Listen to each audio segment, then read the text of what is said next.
Hi, I'm Alice, owner of Fabric Ninja. This tutorial is to make a set of straight suck pads, also called rectangular suck pads. In the end, they will be reversible and they'll protect the straps of your baby carrier from all that baby drool, because we all know the straps of carriers are delicious. You can actually get today's patterns free. Just go to fabricninja.com and sign up for a newsletter. I'll send you a code to get this pattern. It comes in two sizes, wide strap, which fits a kinder pack, or standard strap, which can be used for Tula, Lilla Baby, Becco, and pretty much most of the other carriers. This is a pretty easy pattern, so it is great for any level of sewing. Remember, all of your Fabric Ninja patterns come with me to support you. If you have any questions, please contact me. You can even go to Fabric Ninja Pattern Discussion on Facebook, and I have a whole community of people to help. Don't be afraid to ask any question. Straight suck pads are a super easy project to start out making accessories for your baby carrier. They're even an ideal first sewing project. If you haven't sewn in a really long time, or this is your first time out of the gate, these are an ideal project for you. Because there are two suck pads, you need two of everything. Two for the absorbent material, two fashion fabric, and two lining. Let's talk about our absorbent material. This is Zorb. It's a product I really love, but you don't have to use Zorb. You can use a washcloth, an old burp cloth, a cloth diaper, or even a couple of layers of flannel.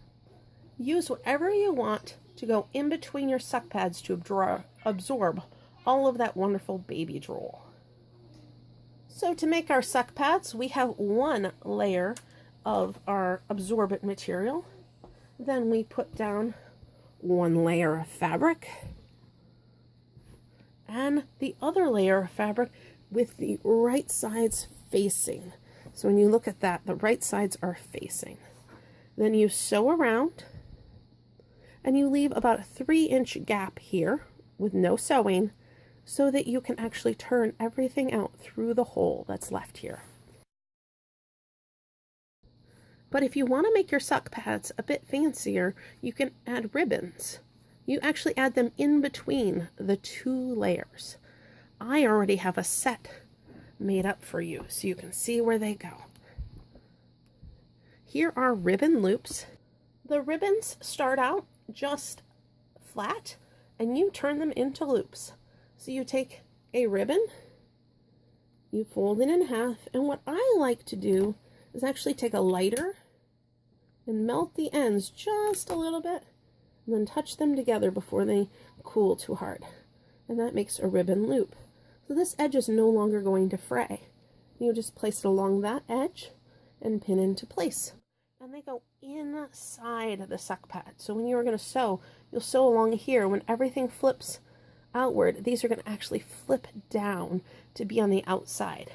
You have to be aware with ribbon loops though that they're going to show on both sides of your suck pads. So when you reverse your suck pads, the same loops are going to show. Make sure the colors work with both sides. One thing I like to do is when these are pinned in place, I go to the sewing machine and I do a very narrow seam allowance right at the bottom of these ribbons. So I can now just take my pins out and they won't be in the way. Here you can see they're going to flip down, be on the outside. And then all I do is lay my lining right back on top. And again, you will sew around all the sides, leaving about a 3-inch gap on one edge to turn through. I'm back from the sewing machine and I've sewn all the way around. I choose to sew off the end and then sew the other way, off the end, back this way, and down. And here is my opening. Now we have a little bit of work to do before we turn them right side out. Let's flip it over and take a look. We're going to be trimming the absorbent material from the seam allowance all the way down to the stitch line. I've already done this on my other one so you can see what's going on. I just slide a pair of scissors right in here These are applique scissors, so they do this really well, but I just slide them right along here and I cut right by the stitch line. It is important that you don't cut your actual stitching. If you find you clip a few stitches, just go back to your machine and just sew right over the exact same place again. Once the absorbent material is trimmed out of your seam allowances, you need to deal with your corners. There's a couple of ways you can do this. The classic way is to just trim diagonally across the corner. The other thing you can do is when you are going to turn it right side out, you can carefully fold your corners. Let me show you again on this one.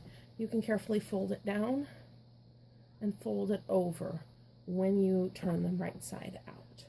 It's really your choice. If you are a beginning sewer, I suggest you just trim your corners diagonally and that'll be just fine. It'll reduce the bulk in the corners and make it easier for you to get a sharp point.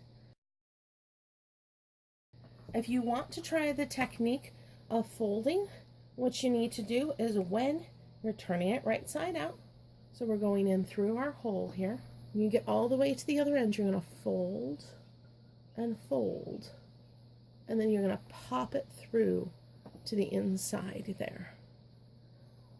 I'll show you again on this corner.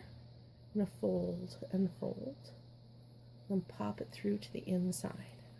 You will still have to pull the corners out with a pin or push them out with a chopstick, but you'll have to do that anyway. So we're going to turn them right side out. Again, we have our hole here. You're going to reach between the lining and the fashion fabric, go all the way to the other end, and you're going to pull it out through the hole.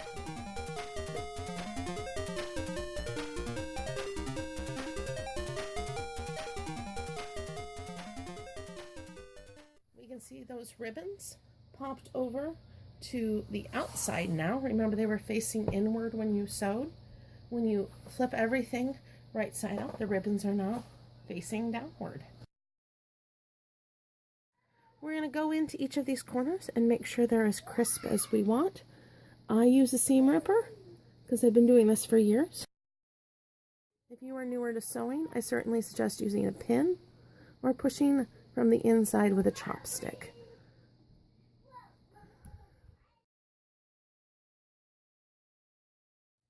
We have this opening on the end still we're going to deal with. I just kind of line it up really nice, and when I iron it, I get that crease very nice on the edge. Then I can either pin it and just top stitch over the opening, or I like to use a little bit of ironable hem tape.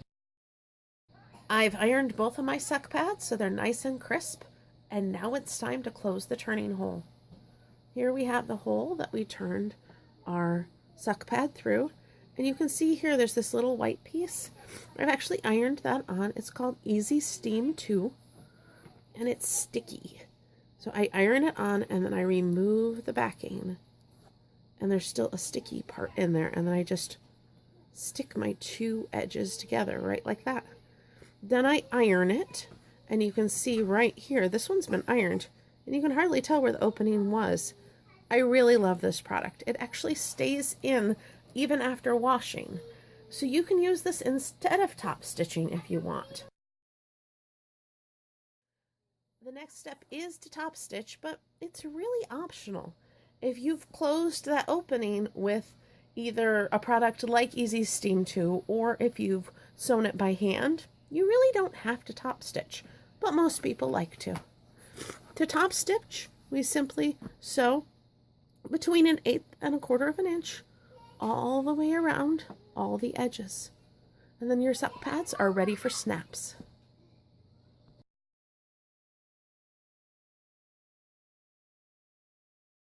The suck pads have been top stitched and they're ready for snaps. Your snaps spots were already marked to start with.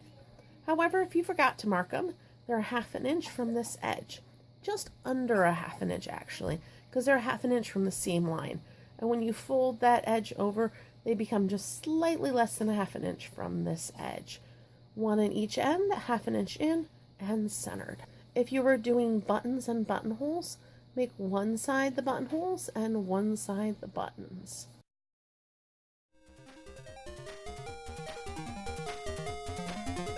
Thank you for sewing with me. I'm going to look forward to seeing all the things that you make.